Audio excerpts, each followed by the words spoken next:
astroéthique, j'espère que vous allez bien, je suis ravie de vous retrouver pour parler des planètes et pour parler des influences qui nous accompagnent en ce moment. Alors, que se passe-t-il dans le ciel pour ce mardi 27 mai, presque la fin du mois déjà? Alors tout d'abord, je voulais vous présenter un petit peu mes excuses parce que j'ai du mal à faire des vidéos quotidiennes en ce moment, c'est plutôt des vidéos hebdomadaires, genre une par semaine, bravo Sandrine. Les congés du mois de mai, les ponts du mois de mai, c'est pour toutes les semaines en ce moment. Il y a surtout que je suis très fatiguée. Ça se voit pas quand vous me voyez en vidéo parce que je vous envoie toute mon énergie et que voilà, je le fais vraiment quand je suis en forme. Mais voilà, je suis à plat. Il faut dire que bon, voilà, c'est une année avec beaucoup d'émotions, c'est un printemps chargé et que la vie me fait beaucoup travailler, moi aussi en ce moment, et que et ben voilà, je ne trouve pas toujours la ressource et l'énergie, donc je préfère m'écouter. Comme je vous l'ai déjà dit, moi ces vidéos c'est quelque chose qui me tient vraiment à cœur, que je partage avec vous, mais avec l'élan de mon cœur, avec ma sincérité, ma spontanéité, et j'ai vraiment pas envie de me forcer. J'ai vraiment pas envie de me mettre devant mon écran en me disant bon allez c'est l'heure, tu te mets à ton écran et puis maintenant tu envoies la sauce et tu dis quelque chose si ça vient pas du fond du cœur, si j'ai pas vraiment quelque chose à vous dire. Voilà. Donc je suis pas en train de dire qu'il faut pas faire d'efforts et que voilà, vous savez le matin je me lève, j'écris mes horoscopes, j'emmène mes enfants à l'école, je fais mes consultations, voilà, tout ça je le fais. Mais ces vidéos c'est un acte d'amour. C'est un acte d'amour et donc tout acte d'amour doit être fait dans la spontanéité, dans la sincérité et non pas dans le devoir et dans les obligations. Donc, ainsi soit-il.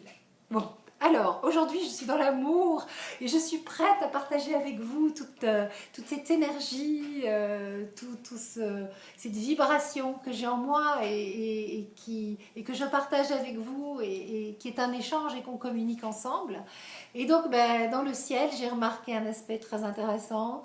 C'est notre bon vieux copain Saturne, vous savez, l'empêcheur de tourner en rond, celui qui nous plombe un petit peu, celui qui me fatigue beaucoup, qui fait que je suis très fatiguée en ce moment. Et ça me fait penser que j'avais écrit un petit texte rigolo sur lui l'année dernière et je vais essayer de le remettre au goût du jour et de pourquoi pas le faire en sketch, en vidéo. On va voir ce que ça donne, ça pourrait être rigolo. J'aimerais bien partager ça avec vous. Donc Saturne et la Lune aujourd'hui sont en opposition, c'est le premier aspect du jour et donc la Lune est en Taureau et elle s'approche tout doucement d'une nouvelle Lune hein, puisqu'il va y avoir une nouvelle Lune en Gémeaux le 29 si mes souvenirs sont bons et donc Saturne en Scorpion et la Lune sont opposées et puis la Lune va former un sextile avec Jupiter. Donc on a à la fois d'un moment un aspect négatif suivi d'un aspect positif. Et qu'est-ce que ça vient nous dire? Qu'il faut choisir entre la peur et l'amour. Hein. Saturne, il condense toutes nos peurs. Hein. C'est vraiment, il nous met face au manque, à la frustration et aux peurs. Donc vous pouvez vous réveiller ce matin suite à une nuit difficile où toutes les peurs sont ressorties parce que souvent la nuit, c'est là qu'on voit tout en noir. Hein, et la couleur de Saturne, c'est le noir. Et où on est happé comme ça par l'angoisse du futur et on n'a plus aucun discernement, aucun recul. On est dans les peurs. C'est le cerveau reptilien et le cerveau limbique qui sont en alerte maximum. Et là, on voit le danger partout. Et donc, on se réveille le matin, on n'a pas le moral. Ou bien, on s'est endormi complètement abruti de chagrin, de lourdeur, de tristesse. Et on a dormi, mais de façon lourde, mais pas réparatrice. Et on se réveille et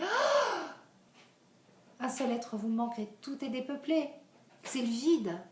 Tout d'un coup, voilà, et on a les larmes au bord des yeux. On est nombreux et nombreux hein, dans ces cas-là, hein, en ce moment, hein, dans cette situation-là. Vous êtes nombreux hein, et nombreuses à me témoigner de ça. Hein. Et voilà, et où on est comme ça, pas envie de faire, pas envie d'y aller. Ça vous plombe, hein, Saturne opposé Lune. Hein. Enfin, une Lune qui s'oppose à Saturne.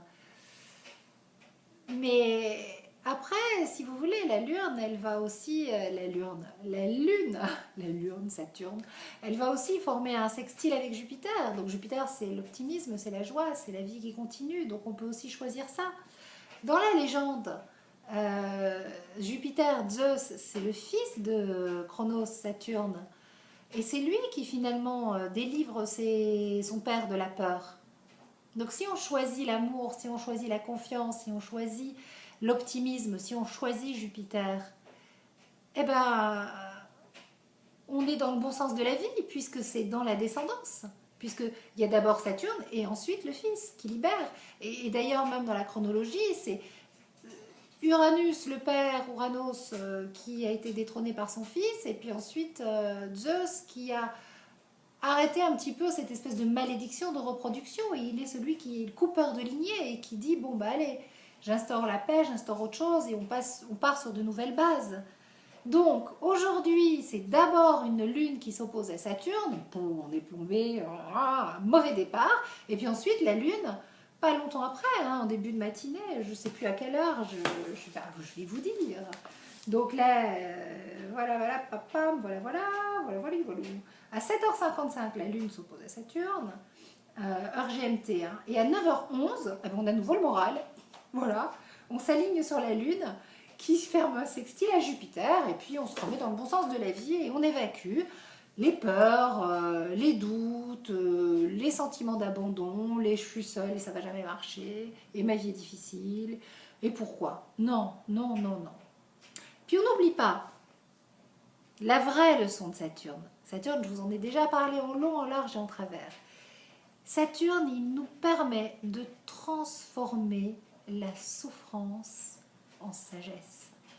Et oui, c'est par nos expériences douloureuses, qui sont des cadeaux, qu'on finit par comprendre là où on ne sait pas faire. Je le disais tout à l'heure dans une de mes consultations, et je le répète souvent à ceux qui m'ont eu en consultation, vous m'avez peut-être déjà entendu dire ces mots. Il y avait une jeune femme qui me disait, mais moi j'arrête pas de me faire avoir en amour. Non, on ne se fait pas avoir en amour, on se fait avoir en affaires. Alors là, elle ne voulait pas me croire, elle ne voulait pas m'entendre. Mais oui, c'est normal parce qu'elle a enregistré l'amour sur un mode souffrance et sur un mode je me fais avoir. Et donc forcément, quand elle a appris l'amour sur cette notion de se faire avoir, elle a le sentiment, plus tard, de se faire avoir dans ces histoires d'amour. Parce qu'on aime comme nos neurones ont appris et on est aimé comme nos neurones ont appris. Donc forcément, elle s'est proposé des situations qui la faisaient souffrir. Long transit saturnien, histoire de se revivre la souffrance et la peur et le sentiment d'abandon, qui en fait finalement étaient des cadeaux, et où elle a eu la sensation de se faire avoir, mais en fait c'était juste des gros signaux pour lui faire comprendre, écoute ma belle, là tu ne sais pas faire. Et donc Saturne, il vous remet toujours dans des situations de souffrance pour pouvoir évoluer et les amener en sagesse. C'est parce qu'on connaît la souffrance qu'on va pouvoir aller dans la sagesse. Finalement, Saturne, il nous met au contact de la douleur de notre incarnation. Il est la limite. Il est la limite entre le connu et l'inconnu. Pour les anciens, Saturne était la dernière planète visible. Après Saturne, il y a Uranus, quand on regarde d'un point de vue géocentrique. Donc, si vous voulez, cette planète qui était pour les anciens le dieu de la mort nous met au contact du renoncement et de la douleur de notre incarnation qui fait que notre âme connaît la matière. Et finalement, comme notre âme connaît la matière, elle s'y attache à la matière. Et cette matière, finalement, est une souffrance. Et en plus, c'est renforcé là, vous allez vraiment ressentir ça aujourd'hui, parce que la Lune est en taureau, et la Lune en taureau nous met au contact de la matière, de ce besoin de posséder, d'avoir et d'être rempli de l'autre. Mais tant qu'on est dans cette soif et dans cette illusion que la matière va nous combler, que l'autre va nous remplir d'un vide, et que l'autre est une matière, à ce moment-là, on est dans la douleur de notre incarnation, mais cette douleur de notre incarnation, c'est pour qu'on prenne du recul, qu'on réfléchisse, nous amener à une réflexion, à une distance, et finalement à une évolution et à une sagesse.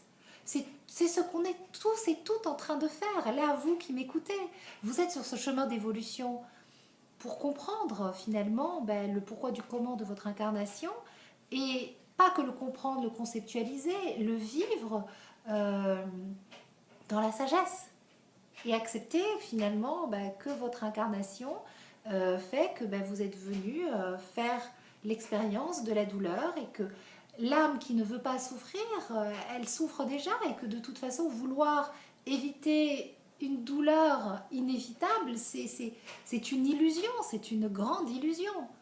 On peut souffrir, mais je le répète encore et toujours, et je l'ai déjà répété, souffrir, c'est pas dangereux. Il ne faut pas confondre avec quelque chose qui serait une expérience traumatique. C'est tout à fait différent.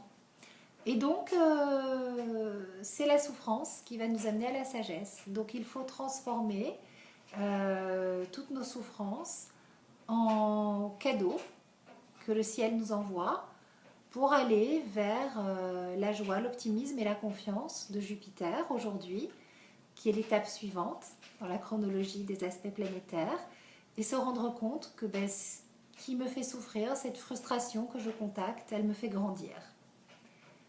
Et tout empêcheur de tourner en rond qu'il soit Saturne,